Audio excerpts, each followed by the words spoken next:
Sputnik के promotion ने अंतरिक्ष युग के दरवाजे खोल दिए, जिसने अंतरिक्ष और उससे आगे के लिए हजारों अन्य अभियान शुरू किए।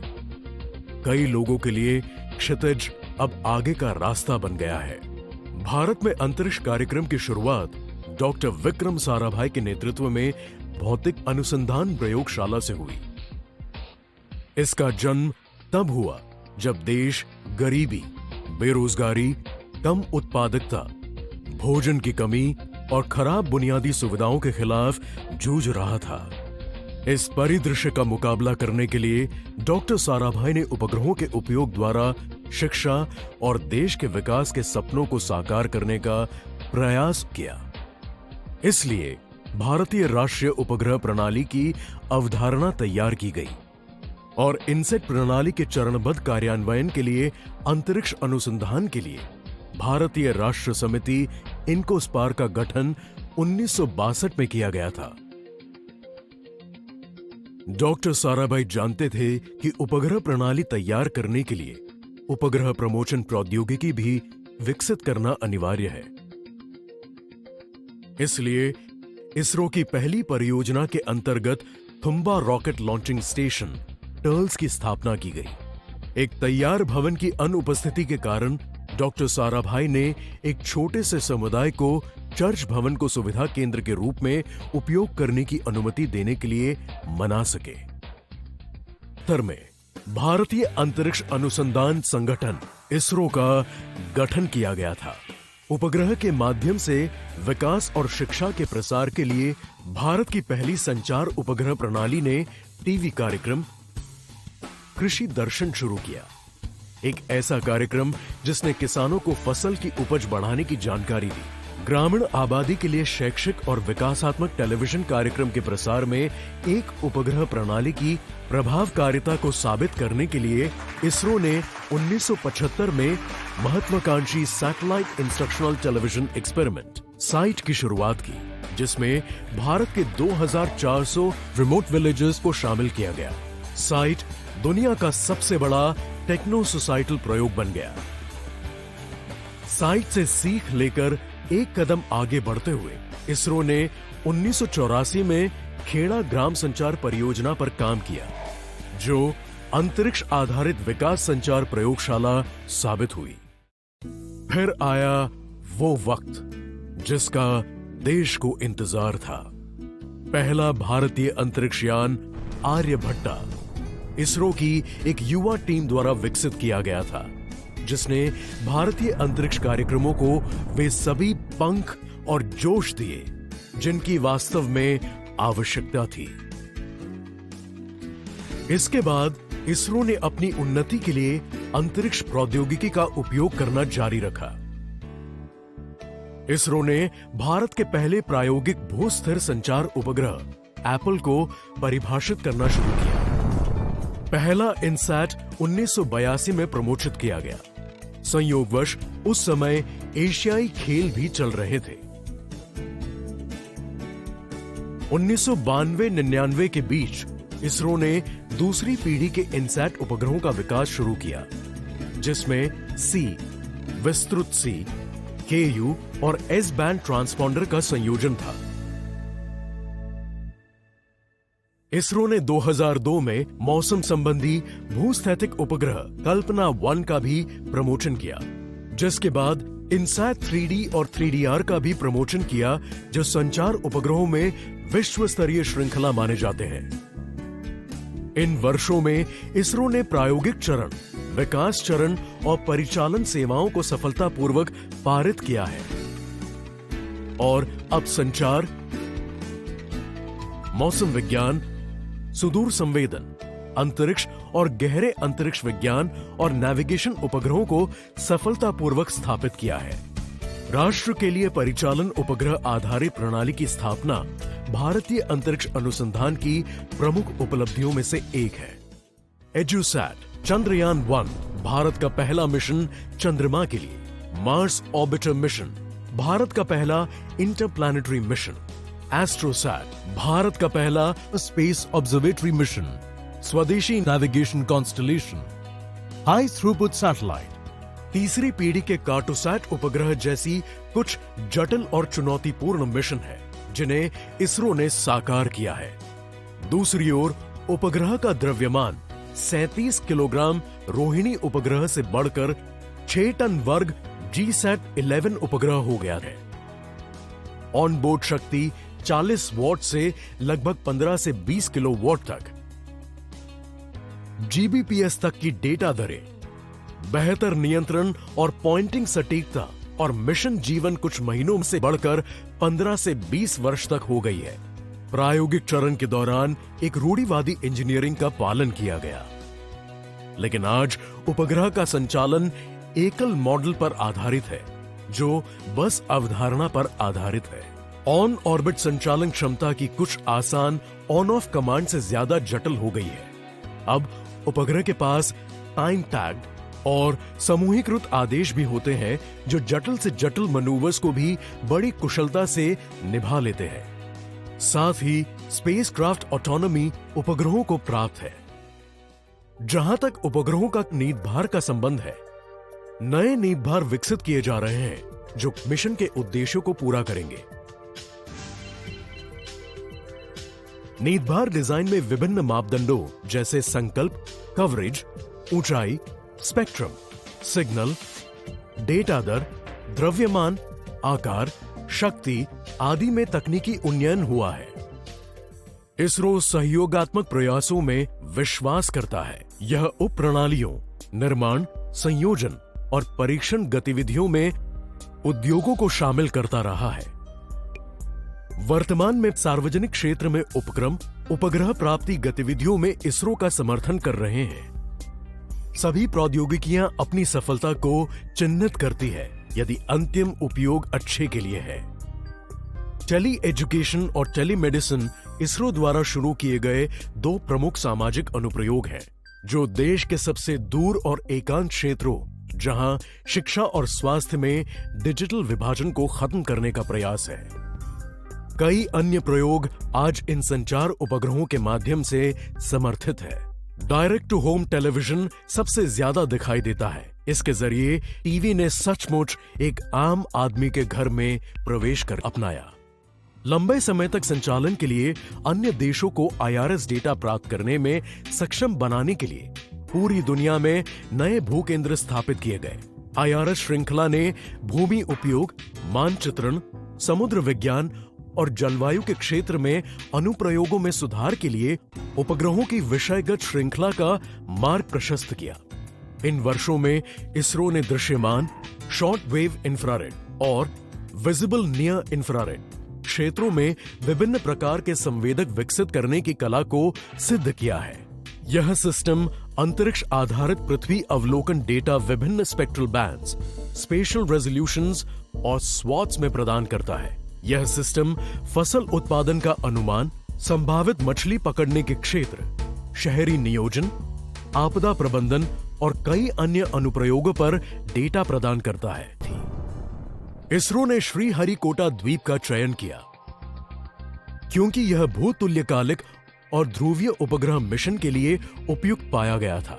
यह स्थान अक्टूबर 1971 में भारतीय अंतरिक्ष कार्यक्रमों के लिए एक स्पेस पोर्ट के रूप में परिचालित किया गया था।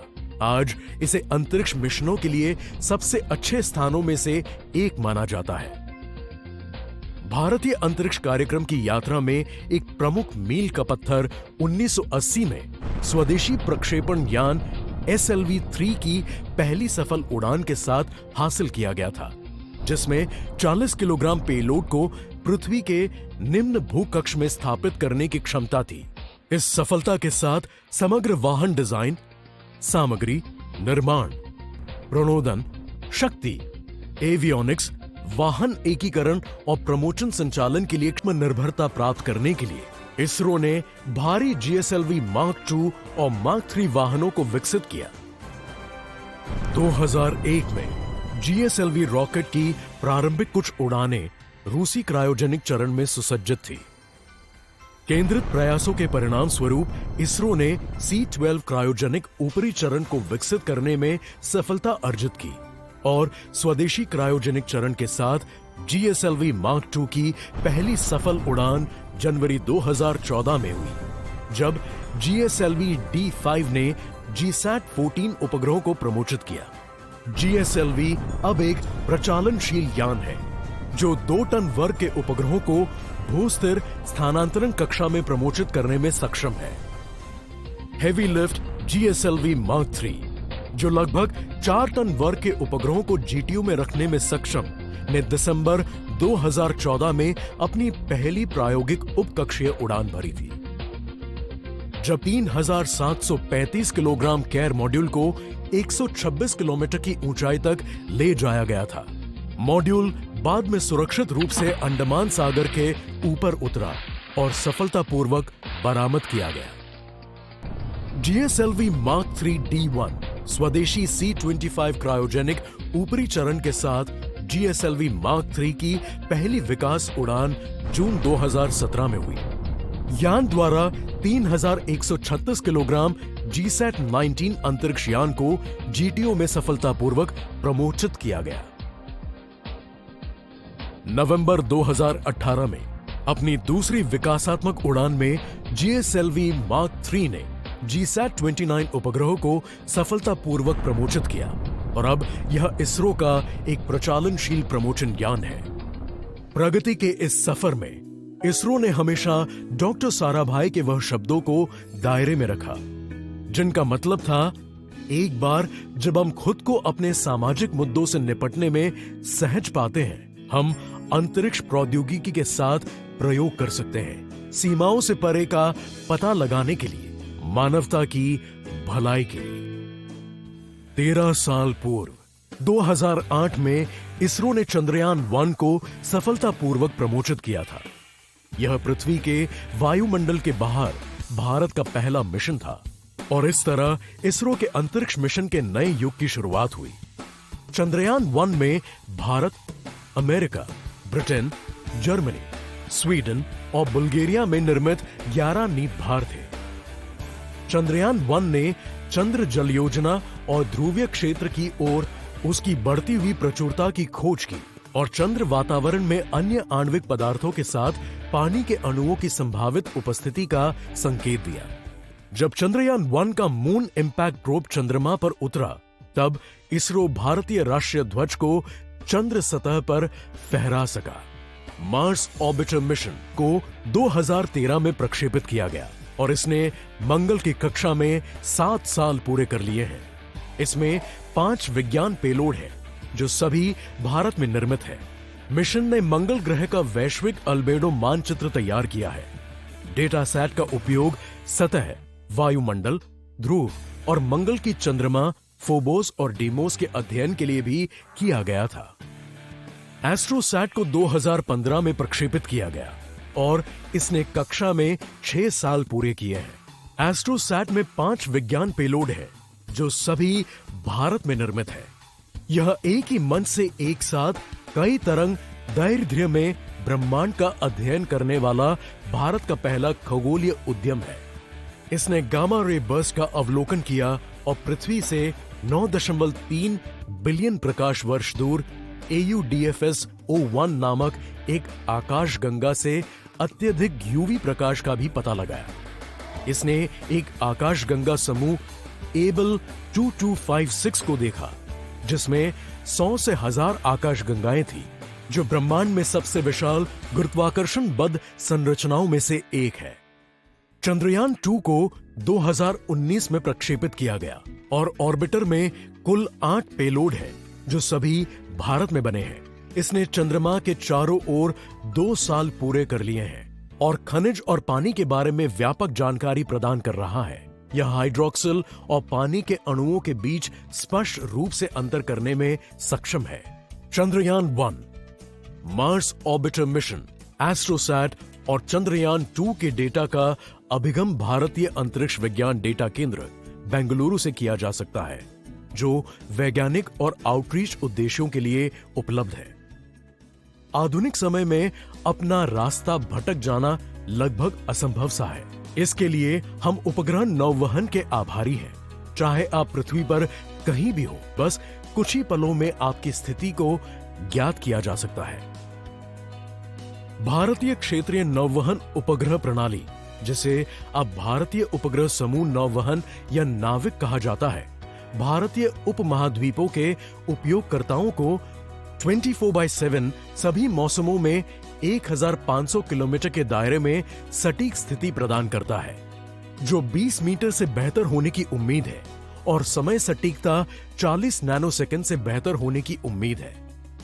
किसी भी अन्य उपग्रह नेविगेशन प्रणाली की तरह नाविक में भी 3 भाग है: अंतरिक्ष खंड, जमीनी खंड और उपयोगकर्ता खंड। नाविक के अंतरिक्ष खंड में 7 उपग्रहों का एक नेटवर्क निहित होता है, जिसमें परमाणु घड़ियों के साथ साथ उनके डाउनलिंक संकेत भी होते हैं। भूखंड में IRNSS अंतरिक्ष यान पृथ्वी पर किसी व्यक्ति की सटीक स्थिति या पृथ्वी या वायुमंडल में गतिमान वस्तु के बारे में जानकारी प्राप्त करने में मदद करेगा। MCF, ISTRAC, शार जैसे सभी इसरो नेटवर्क अब नेटवर्क समय तुल्यकालन, उपग्रह प्रक्षेपण और अनुवर्तन प्रचालन के लिए नाविक अभिग्रहियों का उपयोग करते हैं। पावर ग्रिड नियंत्रण, अनुप्रयोग के मापन और मॉनिटरिंग के लिए अब 5 राष्ट्रीय पावर ग्रिड स्थल नाविक अभिग्राही के साथ संस्थापित किए गए हैं। वह दिन दूर नहीं जब पूरा देश भारत को सही मायने में आत्मनिर्भर बनाने के लिए नाविक का प्रयोग करेंगे। भारत की आजादी के 75वें वर्ष में इसरो गगनयान परियोजना के साथ लगातार प्रगति कर रहा है। इस परियोजना में भारतीयों को अंतरिक्ष में भेजने की योजना है, जहां वे 5 दिनों तक रहेंगे, प्रयोग करेंगे और फिर सुरक्षित रूप से पृथ्वी पर वापस आ जाएंगे। भारत, रूस, अमेरिका और चीन के बाद मनुष्यों के साथ पृथ्वी की परिक्रमा करने वाला मोचन यान है। यह हमें डॉक्टर विक्रम साराभाई के उन सुनहरे शब्दों की याद दिलाती है, जिन्हें उन्होंने लगभग 55 साल पहले एक स्कूल बोर्ड पर अंकित किया था। In my opinion, the aspect of space research which I would like to stress most is in relation to the national capability, the self-confidence that this will generate. And if I were to give my own evaluation of this, I think the benefits of these far outweigh all the rest that we have been talking about.